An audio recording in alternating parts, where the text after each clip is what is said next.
go, and welcome to this edition of the Native News Update on this Thursday, August 26th. I'm your host for today's program, and today we go to the land of the Menomine Nation, where NNU contributor Dale Kakkak catches up with the Assistant Secretary of the Department of Interior and BIA Director Larry Echohawk.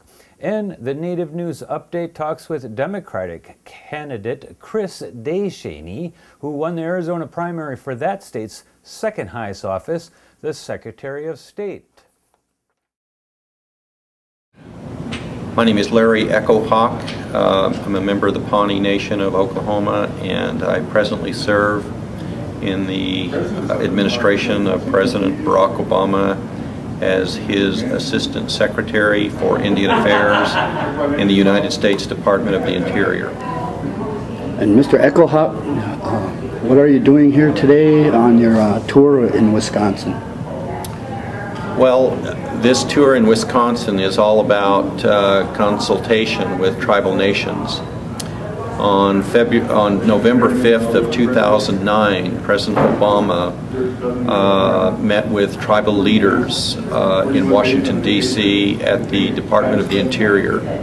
It was the largest gathering of tribal leaders meeting with the United States President in American history. And at that meeting, he signed an executive order that called for reform of the consultation policy of the federal government. So we are presently working on revising how the Department of the Interior communicates with tribal nations in improving the process of consultation.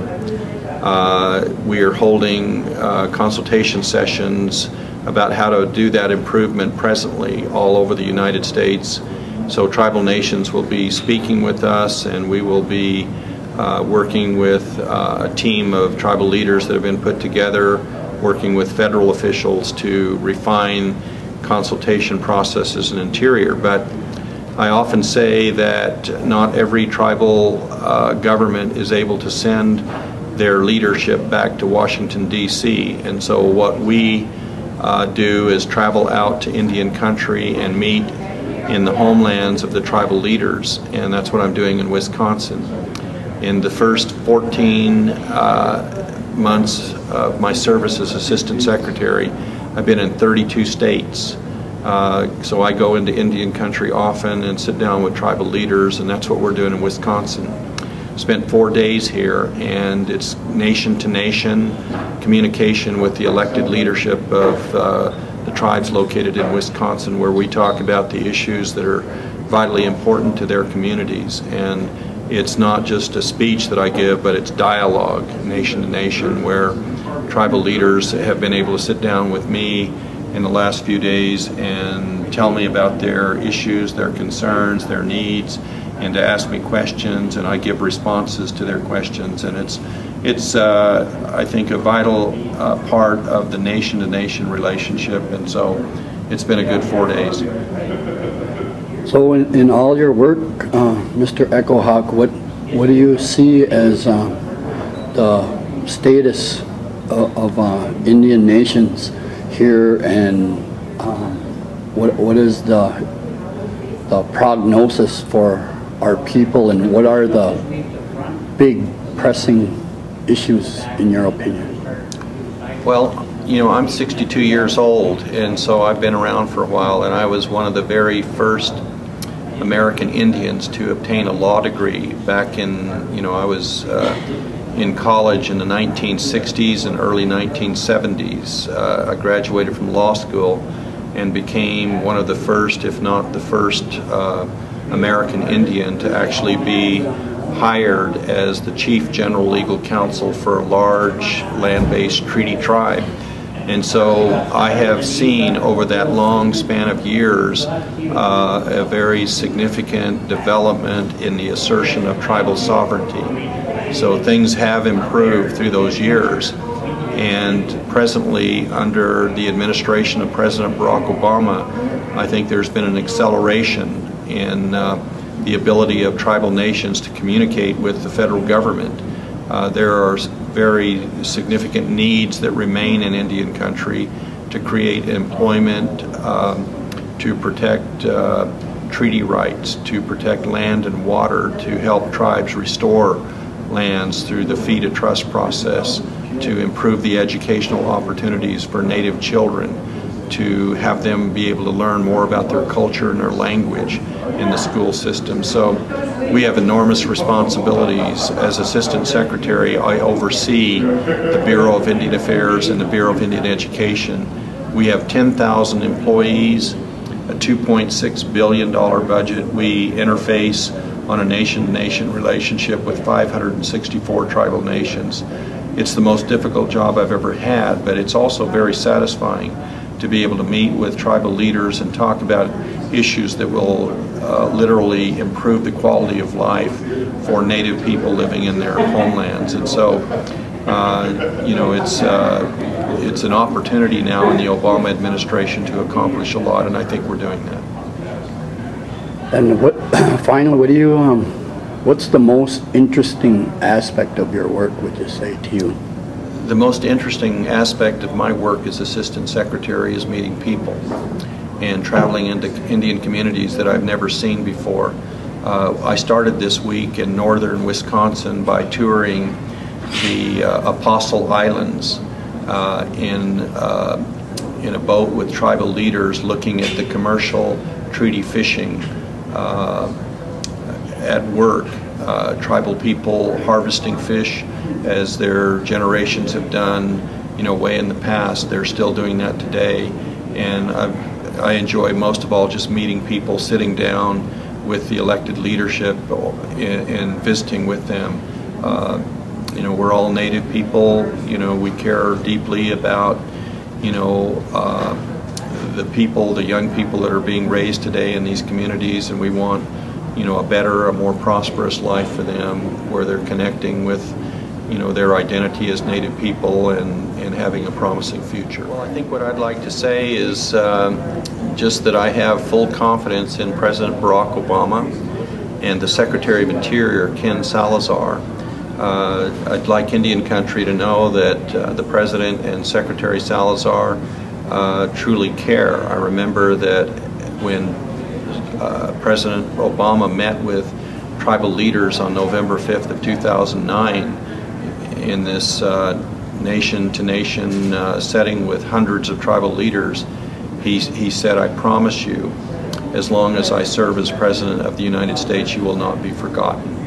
And it just warms my heart to hear a President of the United States say that, and then to be able to deliver time after time in supporting legislation or budgets or doing whatever he can do to help empower tribal nations. And Secretary Salazar is doing the same thing, and it's very gratifying to see that we have the top leadership in the federal government being supportive of tribal governments. All right, thank you, Mr. Echohawk. You're welcome. And now we go to Native News Update reporter Patty Talahongva in Arizona, where she talks with the winner of this week's Secretary of State candidate on the Democratic ticket, Chris Deschene, one of a few Navajo or Native candidates to have held an elected office in that state, where he is a state legislator and an attorney. And real short answers here very quickly. What is going to be your strategy to beat the Republican incumbent come November? I think we just basically share our message, the work experience that I have and the record that I have in working to protect Arizona's fundamental rights, especially when it comes to being the Chief Elections Officer. Our story is more compelling, I think, and the qualifications that I have are simply going to be attractive to most of the Arizona voters. Okay. You stop that. Bill 1070, where do you stand on that? Well, as a state representative, I voted against SB 1070. 1070 is a flawed solution to a serious immigration problem. We definitely need to address the border and the security regarding that, but I fundamentally think that we need comprehensive immigration reform, and definitely we're going to need strong leaders to tackle that. In terms of your military background, this whole idea of sending border National Guard troops to the border, do you support that? You know, with National Guard, what I understand from the work with National Guard is we have the border control agents and the agencies working on that. So Department of Homeland Security is working on that issue, so they provide all the resources. National Guard is providing added resources and manpower. But do you support that? I think we need folks, yes. But I think the experts are the people who are already doing the work. So Border Control, Border Security are doing that. And I think National Guard can go and support their efforts. Okay. And have you been down to Tohono-O'odham to tour that, to see that area there? Because they have, what, 75 miles of international border? Right. I've been to Tohono-O'odham. I have not been to the portion on the reservation that is the border, but I have also seen the border in areas such as Douglas, as far down as Bisbee, Nogales, and San Luis, which is south of Yuma. So I'm familiar with the area, I'm familiar with the leaders in the community. And I am aware of the issues that the Tohono-O'odham have talked about. Your win mean for Native people, not just in Arizona, but nationwide?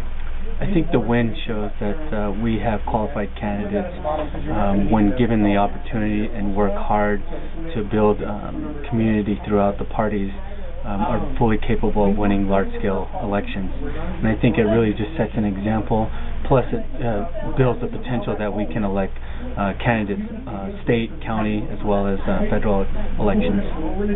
Okay. And how are you going to work across party lines?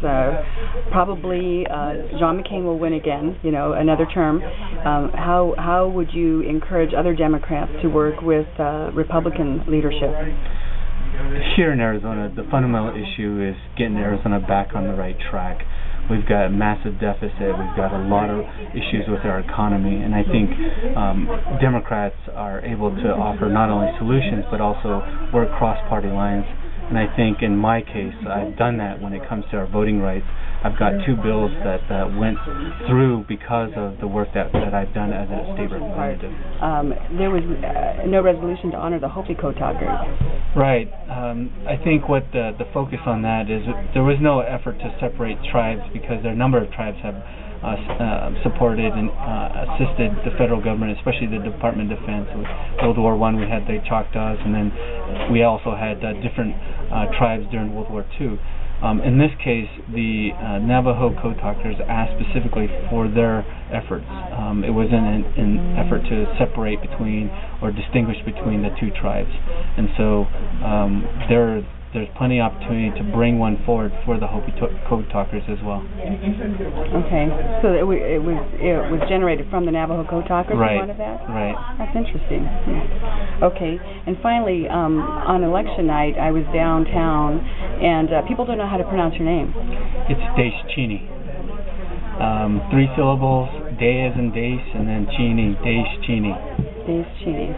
What does it mean? It means, it's a Navajo clan, it means start of the Red Streak people. It comes from my father's clan, and just ironically, it happens to be my mom's maiden name. So either way, father or mother's side, it's part of our family. Okay. So it's not Deschene? No, it's not French, definitely not French. Okay, anything else you want people to know about Chris Deschene?